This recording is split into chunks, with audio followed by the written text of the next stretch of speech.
আসসালামু আলাইকুম। প্রিয় শিক্ষার্থী বন্ধুরা, তোমরা দেখতে পাচ্ছ এখানে 10টি শূন্যস্থান পূরণ রয়েছে। এই শূন্যস্থান পূরণগুলো প্রাথমিক বৃত্তি পরীক্ষার প্রস্তুতির জন্য খুবই গুরুত্বপূর্ণ। তো প্রিয় শিক্ষার্থী বন্ধুরা, এই 10টি শূন্যস্থান পূরণের সমাধান আমি এখন তোমাদেরকে দেখিয়ে দিচ্ছি। তোমরা মনোযোগ সহকারে সম্পূর্ণ ভিডিওটি দেখতে থাকো।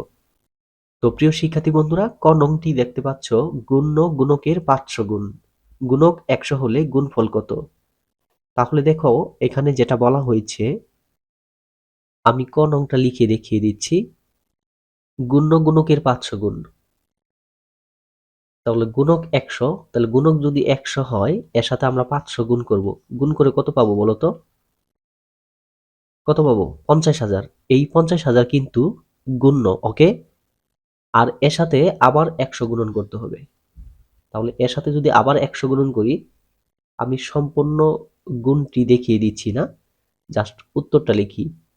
কয়টা শূন্য? প্রথমে 4টা শূন্য, তারপরে আরো 2টা শূন্য। তার মানে একক, দশক, শতক, হাজার, অযুত, লক্ষ, নিযুত। কত হলো বলো তো? 50 লক্ষ। তার মানে এখানে যে উত্তরটা হবে এটা হবে 50 লক্ষ। ওকে। আর খ নংটি দেখতে পাচ্ছ, আমি খ নংটি লিখে দেখিয়ে দিচ্ছি। গুণ একটি ড্যাশ প্রতীক। তার মানে গুণ একটি কি হবে বলো তো? এই গুণ একটি প্রক্রিয়া প্রতীক। কি এটা? প্রক্রিয়া। তার মানে এখানে হবে কি হবে এটা? এখানে আমরা লিখব প্রক্রিয়া। ওকে। আর গ নংটি দেখতে পাচ্ছ, গ নংটি 2 বা ততোধিক সংখ্যার সাধারণ গুণিতক না থাকলে তাদের লসাগু হবে সংখ্যাগুলোর কি বলতো?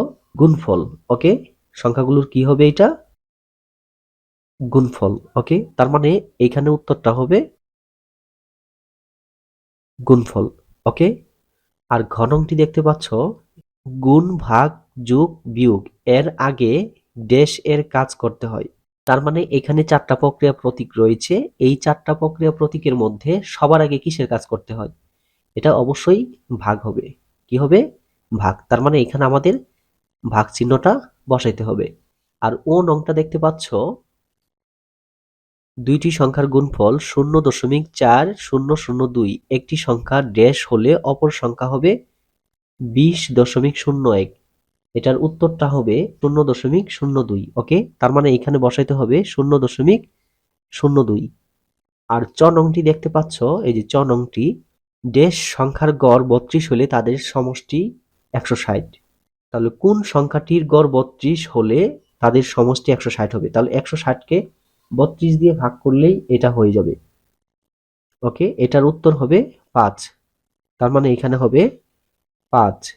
আর ছ নংটি দেখতে পাচ্ছ, এই ছ নংটি 4-এর 1 গুণন ড্যাশ সমান 25%। এখানে হবে 100%। এখানে কত হবে? 100%। তার মানে ছ নং এর উত্তরটা হবে 100%। আর বর্গীয় জ নাম্বারটা দেখতে পাচ্ছ, চতুর্ভুজের ড্যাশ কর্ণ থাকে। তাহলে চতুর্ভুজের কয়টা কর্ণ থাকে? উত্তর হবে 2টি। চতুর্ভুজের 2টি কর্ণ থাকে। তার মানে এখানে কয়টি হবে? 2টি। ওকে। আর ঝ নংটি দেখতে পাচ্ছ, এই যে ঝ নংটি 24 ঘন্টা সময়সূচিতে ড্যাশ ব্যবহার করা হয় না। তার মানে 24 ঘন্টা সময়সূচিতে কি হবে?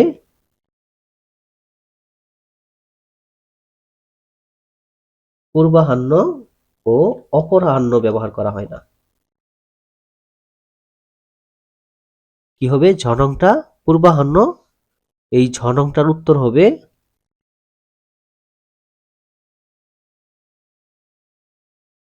পূর্বাহ্ন ও অপরাহ্ন। ওকে। আর ইয় নংটি দেখতে পাচ্ছ, আমাদের সময়ের চমৎকার উদ্ভাবন হলো কি বলতো?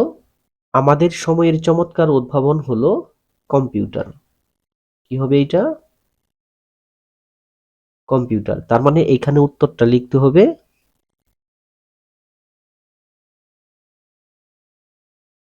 কম্পিউটার। তো প্রিয় শিক্ষার্থী বন্ধুরা, আশা করি এই 10টি শূন্যস্থান পূরণ তোমরা বুঝতে পেরেছো। এইভাবে আরো কিছু গুরুত্বপূর্ণ শূন্যস্থান পূরণ নিয়ে ভিডিও তৈরি করব।